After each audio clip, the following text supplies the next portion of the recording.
ভারতের সরকারের বিভিন্ন রকম অ্যাক্টিভিটিজের জন্য বাংলাদেশের মানুষ বিশেষ করেন দিনে দিনে ভারতের প্রতি আসলে মন নষ্ট হয়ে গেছে এবং কি এই যে সিচুয়েশনটা ভারত বিরোধী একটা মনোভাব পাকিস্তানকে ভালোবাসা এই মনোভাব তৈরি হচ্ছে না। যারা পাকিস্তান প্রেমী এক গ্রুপ আছে এদের হিসাব আলাদা, বাট আমজনতা যারা পাকিস্তান বোঝে না, ভারতও বোঝে না, কিন্তু শুকনা কারণে ভারতের উপর মানুষের গোসা রাগ তৈরি হচ্ছে। কেন হচ্ছে দেখেন, এই যে সীমান্তবর্তী এলাকায় সুযোগ পাইলেই ভারত বাম হাত ঢুকাইতো এতদিন, সেখানে এখন বাম হাত না পুরা বডি ঢুকানোর চেষ্টা করছে। একজন দুইজন না, 751 জন ভারতীয় নাগরিক, এবং কি এখানে বলা হয়েছে যে এরা বাংলাদেশেরও, কেউ বলছে এরা রোহিঙ্গাও, কেউ বলছে এদের গুজরাটের জনগণও। মানে একটা অস্থির অবস্থা যে সুযোগ পাইলেই বাংলাদেশে পুশিন করার একটা চেষ্টা চলছে ভারত সরকারের, তাও রাতের আধারে।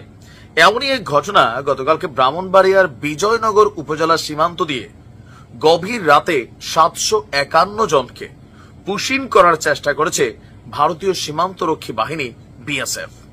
অন্ধকারের যুদ্ধ চলেছে ভারত এবং বাংলাদেশের মধ্যে, তবে সেখানে বাংলাদেশের সীমান্তরক্ষী বাহিনী বিজিবি এবং স্থানীয় জনতার কঠোর প্রতিরোধের মুখে বিএসএফ এর হার হয়েছে। তারা সেখান থেকে সরে গিয়েছে লেজ তুলে। এই ঘটনাকে কেন্দ্র করে রাতভর সীমান্তে উত্তেজনা বিরাজ করে। পরিস্থিতি খারাপ টের পেয়ে বিএসএফ সরে যাওয়ায় আর সেখানে খারাপ কোনো কিছু ঘটেনি। একাধিক সূত্র বলছে, আপনারা জানেন যে এই মুহূর্তে ভারতে কাশ্মীরের ঘটনার পর ভারতের সরকার বিভিন্ন জায়গায় বিভিন্ন অভিযান চালাচ্ছে।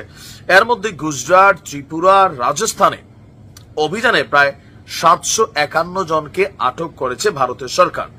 তাদের দাবি এরা হচ্ছে রোহিঙ্গা এবং বাংলাদেশের নাগরিক, আর এই কারণে এদেরকে রাতের আধারে সীমান্ত দিয়ে আইনা বেড়া ফাঁক কইরা, অথবা যেখানে বেড়া নাই ঠেলা দিয়া ঢুকাইয়া এরা ধরেন সিল করে দিবে, আর এদিকে আসতে পারবে না, এরকম একটা চেষ্টা তারা চালাচ্ছে। গতকালকে দিবাগত রাত 3টার দিকে বিজয়নগর উপজেলার সিঙ্গারবিল ইউনিয়নের সীমান্ত দিয়ে এই 751 জনকে পুশিন করতে জড়ো হয়েছিল বিএসএফ। খবর পেয়ে সতর্ক অবস্থান নেয় আমাদের বিজিবি।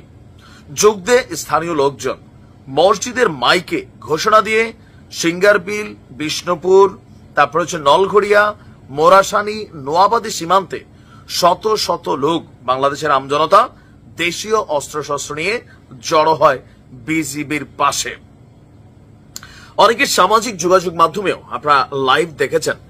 এতে করে সীমান্তে শত শত হাজার হাজার লোক জড়ো হয়ে যায় মুহূর্তের মধ্যে, আর বিএসএফ ভয় পেয়ে যায়।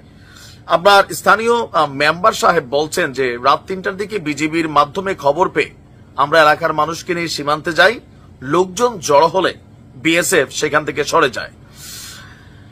এখন আমরা যদি দেখি যে এই মুহূর্তে আপনার ভারতের বিপরীতে আমাদের বিজিবির বক্তব্য, 25 ব্যাটালিয়নের অধিনায়ক লেফটেন্যান্ট কর্নেল জব্বার তিনি বলছেন বিএসএফ পুশিং করবে, আমাদের কাছে তথ্য এসেছে।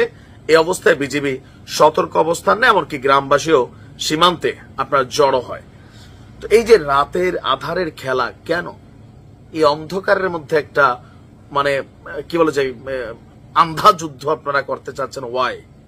যদি এরা বাংলাদেশের নাগরিক হয়, প্রমাণপত্র পান, তাহলে এদেরকে গ্রেপ্তার করেন, আইনের মাধ্যমে এদেরকে বাংলাদেশে ব্যাক করবেন। কিন্তু রাতের আধারে সীমান্ত দিয়া কি ভারত থেকে সন্ত্রাসী গোষ্ঠী ঢুকাই দিচ্ছেন বাংলাদেশকে অস্থিতিশীল করতে, নাকি কি? আর এরকম ঘটনার পর কোন দেশের নাগরিক তার প্রতিবেশী দেশ সম্পর্কে পজিটিভ ধারণা রাখবে? ভারতের শিক্ষা হয় নাই এখনো, হবে আস্তে আস্তে। ভালো থাকুন।